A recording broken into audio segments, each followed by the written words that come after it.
Extra Journaal, vers van de pers.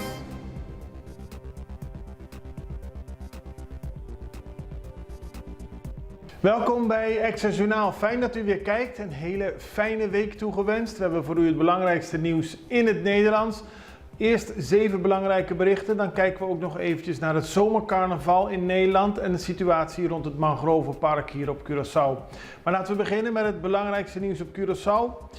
OM heeft onvoldoende capaciteit. De Extra meldt vandaag dat verschillende mensen die onlangs aangifte hebben willen doen bij het Openbaar Ministerie op Curaçao te horen hebben gekregen dat er niet voldoende mensen zijn om alle zaken te onderzoeken.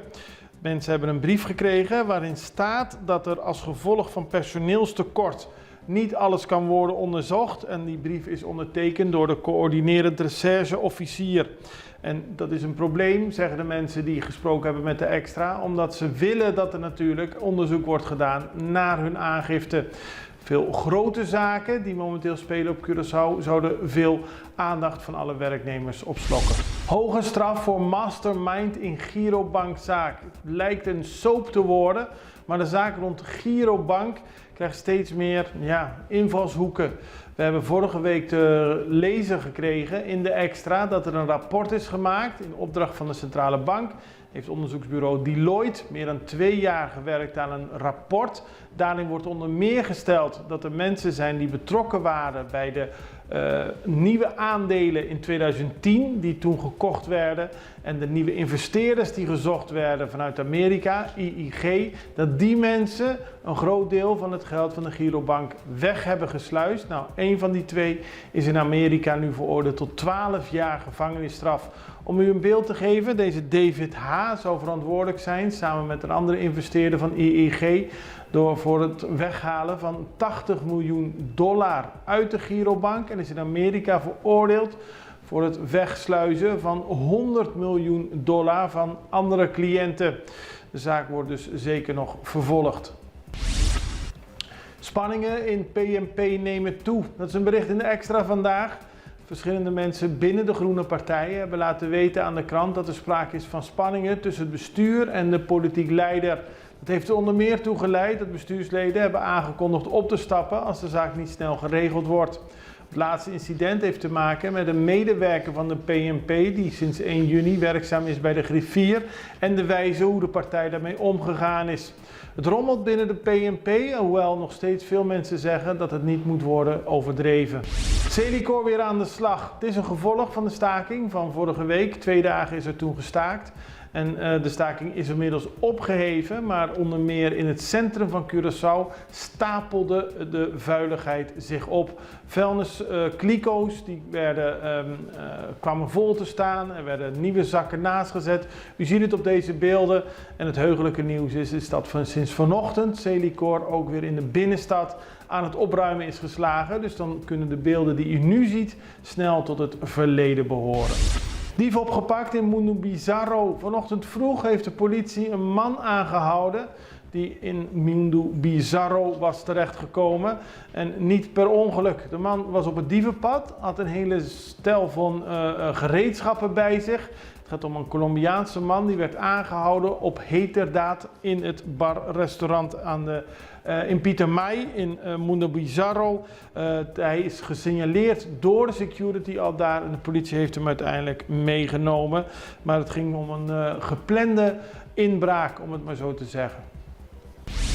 Opnieuw controles door MEO. Het lijkt bijna traditie te worden. Elk weekend gaan de werknemers van het ministerie van Economische Ontwikkeling op pad om zaken te controleren op Curaçao. Afgelopen weekend zijn er weer 12 verschillende zaken gecontroleerd. 4 waren op orde en 7 niet. Bij een snack in Koraalpartier was er een 3-jarige aanwezig achter de bar, het kind van de eigenaar. Maar volgens de medewerkers van het ministerie van Economische Ontwikkeling kan dat natuurlijk niet. Sowieso heeft Ronnie Cornelis van MEO laten weten dat hij meer en meer ziet dat er zaken activiteiten plannen terwijl ze daar helemaal geen vergunning voor hebben. Bijvoorbeeld aan het eind van de maand karaoke of andere optredens of heel veel televisies plaatsen zodat mensen kunnen kijken. Daar wordt strenger tegen opgetreden. En volgens Ronnie Cornelis kunnen zaken die zich niet aan de regels houden meteen een sluiting van 3 dagen aan de broek krijgen. En dan hebben we het nog over een ernstig auto-ongeluk. U ziet dadelijk op de beelden hoe verfrommeld de auto tegen een verkeerslicht is gereden met naar alle waarschijnlijkheid te hoge snelheid. De chauffeur werd ook uit de auto geslingerd na het ongeluk en moest in het ziekenhuis worden behandeld. Maar als u de beelden ziet, ja, dan slaat het schrikje om het hart hoe hard die auto gereden moet hebben. Dit was het belangrijkste nieuws van vandaag. Maar we hebben nog reclame en veel meer nieuws. Dus blijf kijken. Back to school com KFC, Pizza Hut e Subway. Bota imaginabu, 7 de Augustus, bota hanya Yamada. Kuta bisabu, kubota ganadona di back to school package, incluyendo laptop, wifi dongle di Digicel, ku anya di data, bogetinha chance aqui. Compra na KFC e Pizza Hut pa 25 floring of mas. Of na Subway, pa 5 floring of mas, e llena bodatos nang patras di bobon e deposite de nos back to school raffle box. Pa mas information, Check ons website. back to school, patrocina pa KFC Pizza Hut. Subway. Itapirama. Het was zomercarnaval in Rotterdam, dat kunt u niet ontgaan zijn. Er was natuurlijk van tevoren veel aandacht voor. Het is een leuk festival, het is Caribisch. Tegelijkertijd was er enkele dagen van tevoren aangegeven dat mensen niet vulgair mochten dansen. Nou, dat leidde ook weer tot reacties van mensen die zeiden, we bepalen zelf wel hoe we dansen. Een feest, maar laten we beginnen met het negatieve, want uiteindelijk moesten de activiteiten stilgelegd worden vanwege schietpartijen. De politie in Rotterdam heeft inmiddels 3 verdachten aangehouden na de schietpartijen, zaterdagmiddag en zaterdagavond. In totaal zijn 3 mensen gewond geraakt.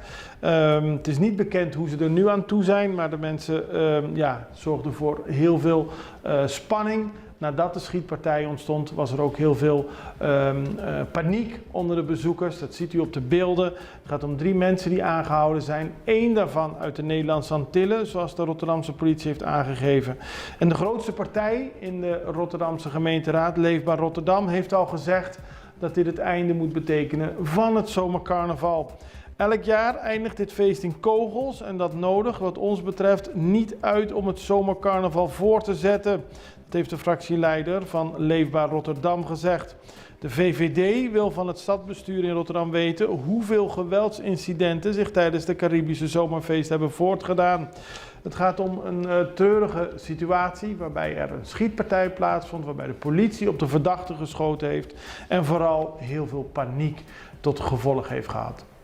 Maar laten we teruggaan naar het zomercarnaval, want gedurende de dag was het een groot feest. Het team van Extra was aanwezig om verslag te doen. Iva Coran, Tony Castro, die waren daar. Onze fotograaf Reli Ignacio, Rusenio Sambo. Met z'n vieren hebben ze verslag gedaan van een groot en leuk feest waar heel veel mensen op afkomen. Niet alleen maar mensen uit de Caribische gemeenschap, maar ook heel veel Nederlanders die genieten van de sfeer van het dansen. Dat soms, ja, u mag het zelf beoordelen, wel of niet erotisch getint was. Maar in ieder geval was het weer fijn dat het zomercarnaval gehouden werd. Jammer dat het uiteindelijk zo moest aflopen. Oké, dan gaan we naar ander nieuws en dat betreft hier op Curaçao het Mangrovenpark. Want afgelopen zaterdag kopte de Amigo dat er een groot onderzoek wordt gehouden naar het water in het Mangrovenpark.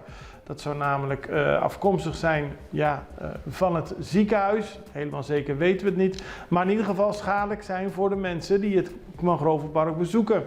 We spraken daarover met Paul Stokkermans, directeur van Carmabi. En vroegen hem, lopen mensen gevaar als ze het Mangrovenpark gaan bezoeken? De mensen lopen geen gevaar, omdat we de kajaktours namelijk hebben stopgezet. En het is namelijk bij de kajaktours dat je dus in contact zou kunnen komen met het water. Als je weinig ervaring hebt met kajakken, dan zou het kunnen gebeuren dat de kajak omkantelt en dan val je in het water. En dan zou je wat water kunnen binnenkrijgen.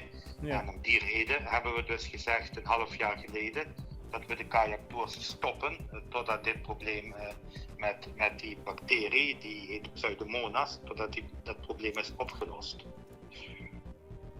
Duidelijk. Dus de mensen lopen geen gevaar, maar toch wordt er onderzoek gedaan naar de bacterie. Ja, omdat we namelijk niet weten waar die vandaan komt. kijk, we hadden in het verleden dus, zoals bekend, hadden we het probleem met die overstok vanuit het gemaal naast de SVB in het park. Hè. Dus als er wat verkeerd ging, bijvoorbeeld stroomuitval of door een technisch probleem en het gemaal stopte, de pomp stopte, dan gaat er automatisch een overstoksysteem in werking treden en dan stort die over. En dat gebeurde dus in het mangrovenpark en dan krijg je dus typische rioolbacteriën in het park. Typische rioolbacteriën, dat zijn dan E. coli en enterokokken. Maar laten we zeggen, in het park hebben we ook natuurlijke doorspoeling. Hè? Het zeewater komt aan de ene kant in en gaat aan de andere kant uit. En meestal na een week of 3, dan zijn die bacteriën weer weggespoeld. Maar met die Pseudomonas is dat niet het geval. Die gedraagt zich heel anders. Hij lijkt niet gerelateerd te zijn aan de overstort. En nog vreemder is dat bij metingen door het ADC is aangetoond dat de waardes dus in het park dus te hoog waren, maar ook dat die fluctueerden. De ene keer laag en dan weer hoog, zonder dat er een verklaring voor was. Maar ook dat in dit gebied tussen het park en het ziekenhuis in de regenwaterafvoeren de waardes nog veel hoger waren dan in het park. Nou, daar wordt nu onderzoek naar gedaan. Het lijkt erop dat regenwater en rioolwater afkomstig van het ziekenhuis op een of andere manier met elkaar soms in aanraking kunnen komen, terwijl die gescheiden moeten blijven. Er wordt onderzoek gedaan, ook wordt er verder gemeten en zodra die resultaten bekend zijn, kan Carmabi maatregelen nemen, zo legt Paul Stokkemans uit. Maar pas als het probleem dus is opgelost, kunnen wij die kajaktours weer hervatten. Voor die tijd kan dat dus niet en dat is voor ons dan erg vervelend, want het is de meest populaire attractie in het park en het is ook een attractie die voor ons inkomsten oplevert. Ja. Op dit moment lijden we daardoor verlies. We lijden verlies op het park, met name ook omdat dus die kajaktours niet meer kunnen plaatsvinden. En voor de mensen die het park bezoeken, is daar ook gevaar voor? Dus niet de kajakkers, maar gewoon de mensen die het park bezoeken? Nee, kijk, je loopt over de boardwalk, dus daarbij ben je niet in contact met het water. Dus vandaar ook dat we de boardwalk rondleiding gewoon hebben laten doorgaan. Kijk, het is zo, die bacterie, als je die bacterie gaat zoeken op het internet, dan zie je dat die bekend staat als een bacterie die mogelijkerwijs antibiotica-resistent kan zijn. Je hebt de stammen van die bacterie die antibiotica-resistent zijn, waarbij ik niet wil zeggen dat die Pseudomonas die wij in het park hebben aangetroffen inderdaad antibiotica-resistent is. Dat kunnen we niet weten, want dat moet onderzocht worden. En die bal ligt op dit moment bij de overheid. Ja. Maar het zou kunnen zijn dat. Ja, okay. En om die reden hebben we toen de tijd, een half jaar geleden, besloten, nee, we kunnen dat risico niet nemen. We zetten die kajaktours stop. En daarmee zijn we aan het einde gekomen van deze aflevering van Extra Journaal. Als u ons op Facebook bekijkt, volg ons. Als u ons op YouTube bekijkt, abonneer u op ons. Dat is voor allebei beter, voor allebei de partijen. Ik wens u een hele fijne dag verder. We zijn er morgen weer met nieuw nieuws en ik hoop dat u dan weer kijkt. Het allerbeste, tot ziens. Dag.